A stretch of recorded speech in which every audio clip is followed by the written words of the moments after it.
मेरी पहली वीडियो देखी होगी, मेरा पहला टॉपिक मैंने डाला था सिलिंड्रेटा का, फाइलम सिलिंड्रेटा और टिनोफोरा बताया था।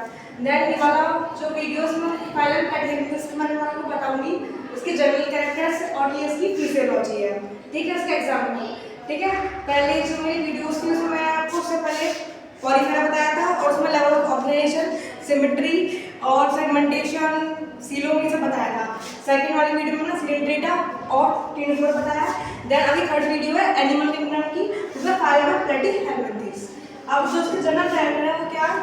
जनरल कैरेक्टर में है इसके हैबिट एंड हैबिटेट। हैबिट और हैबिटेट मतलब कहाँ पर रहना पसंद करता है, एक्वेटिक है और टेरेस्ट्रियल फ्री लिविंग है। लेवल ऑफ ऑर्गेनाइजेशन कैसा है इसका? ऑर्गन सिस्टम में level of organisation. Body plan कैसा है? बीपी का मतलब है बॉडी प्लान, यानी कि ट्यूब विद ट्यूब, मतलब जो उसमें एलिमेंटेशन कैनाल होगी वो कैसे होगी? ट्यूब विद ट्यूब होगी, ठीक है। जैसे ये कैनाल है, ठीक है, और इसमें ये ट्यूब निकल रही है, तो ये ट्यूब विद ट्यूब एलिमेंटेशन कैनाल होगी, इसकी बॉडी चल रही है। जर्म लेयर कौन सी है? ट्रिप्लोब्लास्ट, ठीक है। ट्रिप्लोब्लास्ट का मतलब है तीनों जर्म लेयर होगी, ectoderm, endoderm and mesoderm. Mesoderm भी इसमें होगी, यानी कि सीलोम इसमें प्रेजेंट होगा। अब इसमें क्या है? सीलोम दिख रहा है। सीलो का मतलब है फॉल्स सीलोम।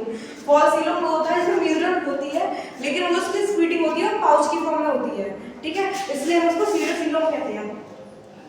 क्योंकि इसमें जो मेसोडर्म होता है वो कैसा होता है? वो सॉलिड होता है, टाइप होता है, सॉलिड होता है, इसलिए उसका टूटना थोड़ा डिफिकल्ट होता है, इसलिए वो पाउच की फॉर्म में होता है, इसको हम कहते हैं सीलोम।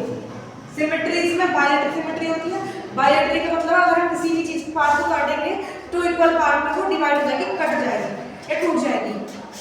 नोटोकोड एब्सेंट होगा, सेगमेंटेशन भी इसमें एब्सेंट होगा, ठीक है। ये इसके जनरल कैरेक्टर थे, हैबिटेट है, एक्वेटिक और टेरेस्ट्रियल फ्री लिविंग, ठीक है। जहां पे हमें सर्व करता है एक्वेटिक यानी पानी में भी और टेरेस्ट्रियल में भी रहती है, ठीक है। लेवल ऑफ ऑर्गेनाइजेशन यानी कि ऑर्गेनाइजेशन, लेवल ऑफ ऑर्गेनाइजेशन इसका बॉडी टाइप क्या है? ट्यूब है, जर्म लेयर, डिप्लोब्लास्टिक। डिप्लोब्लास्ट में तीनों जर्म लेयर की, ectoderm, mesoderm, endoderm. Coelom present है, सीलोम फॉल्स, सीलोम प्रेजेंट है। सिमेट्री बायलेटरली, नोटोकोड एब्सेंट है, सेगमेंटेशन भी एब्सेंट है। ये सिमिलर हो गए। अब बात आती है कि फिजियोलॉजी पर। फिजियोलॉजी में जैसे हमारे ऑर्गन होते हैं, इसमें डाइजेशन, रेस्पिरेशन, कंट्रोल, एस्पिरेशन ये सब इसमें एब्सेंट होता है। एस्पिरेशन होता है इसके द्वारा फ्लेम सेल्स के द्वारा, इन सेल्स के द्वारा इसमें एक्सक्रीशन होता है, ठीक है। मतलब जो वेस्ट मटेरियल है, जो यूरिक एसिड है, यूरिया को बाहर निकलता है इसके द्वारा, फ्लेम सेल्स के द्वारा, और ऑस्मो रेगुलेशन होता है। रिप्रोडक्शन होता है बाइसेक्सुअल। बाइसेक्सुअल का मतलब है दोनों सेक्स गैमेट प्रेजेंट होते हैं, ठीक है, मेल भी और फीमेल। फर्टिलाइजेशन इंटरनल होता है, इंटरनल आपकी बॉडी के अंदर होता है फर्टिलाइजेशन, ठीक है, विद इन बॉडी।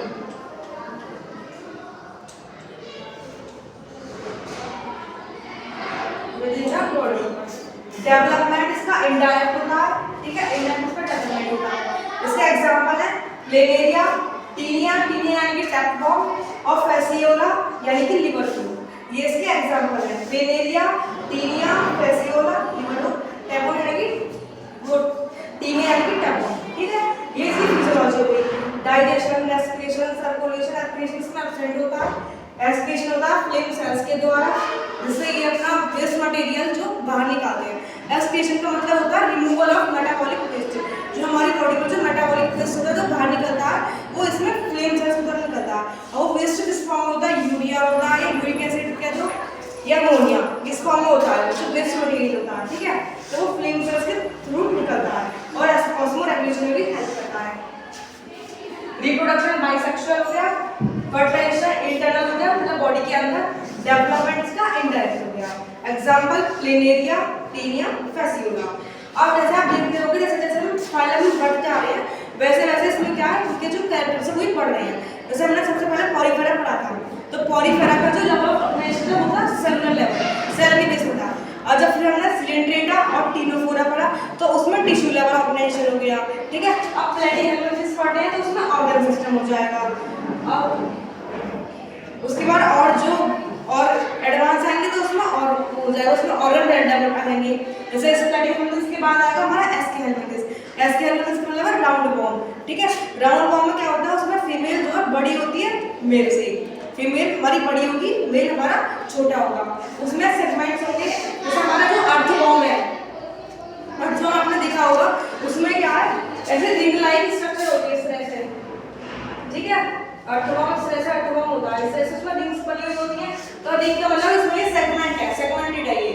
है। मेटामेरिज्म होता है सेगमेंटेड इंटरनली और एक्सटर्नली डिवाइडेड हो जाता है, ठीक है। एस्केरिस यानी कि ग्राउंड वॉर्म, उसके जो एग्जांपल है वो एस्केरिस, बुचेरिया यानी कि फिलियल वॉर्म, ठीक है, एस्केरिस। और उसका जो जनरल कैरेक्टर है, जनरल कैरेक्टर उसका वही मतलब राउंड वॉर्म में। तो उसके बाद हमारा एस्केरिस है, हेमिकॉर्डेटा, फिर आर्थ्रोपोडा पढ़ना है। आर्थ्रोपोडा क्या है, हमारा लार्जेस्ट फाइलम है। लार्जेस्ट फाइलम है, उसमें क्या है, सारी इंसेक्ट, फिशेस, बटरफ्लाई सब उसमें आएंगे आर्थ्रोपोडा में। आर्थ्रोपोडा क्या 1/3 पार्ट है इंसेक्ट का, उसमें कॉकरोच होगा, प्रॉन, ठीक है, स्कॉर्पियन, तुम्हारा बटरफ्लाई, फिश, ये सब चीज उसमें आर्थ्रोपोडा में आएंगे, ठीक है। आर्थ्रोपोडा में जो नर्व सिस्टम होगा वो कैसा होगा, डॉर्सली नर्व सिस्टम होगा। उसमें जो नर्व सिस्टम होगा हमारा डॉर्सली होगा। डॉर्सली का मतलब क्या है, हमारे पीछे होगा। जहाँ हमारे वर्टिब्रल कॉलम होता है वो डॉर्सल साइड होती है, और जो हमारा एब्डोमेन होता है वो हमारी वेंट्रल साइड होती है, यानी कि आगे साइड हमारी वेंट्रल है और पीछे साइड हमारी डॉर्सल साइड है, ठीक है। तो उसमें नर्वस सिस्टम होगा वेल डेवलप्ड आर्थ्रोपोडा में। फिर मोलस्क आएगा, मोलस्क क्या सेकंड लार्जेस्ट फाइलम है हमारे, उसका सेकंड लार्जेस्ट फाइलम है आर्थ्रोपोडा, फर्स्ट लार्जेस्ट फाइलम है, ठीक है। फिर उसमें हेमिकॉर्डेटा, थैंक यू।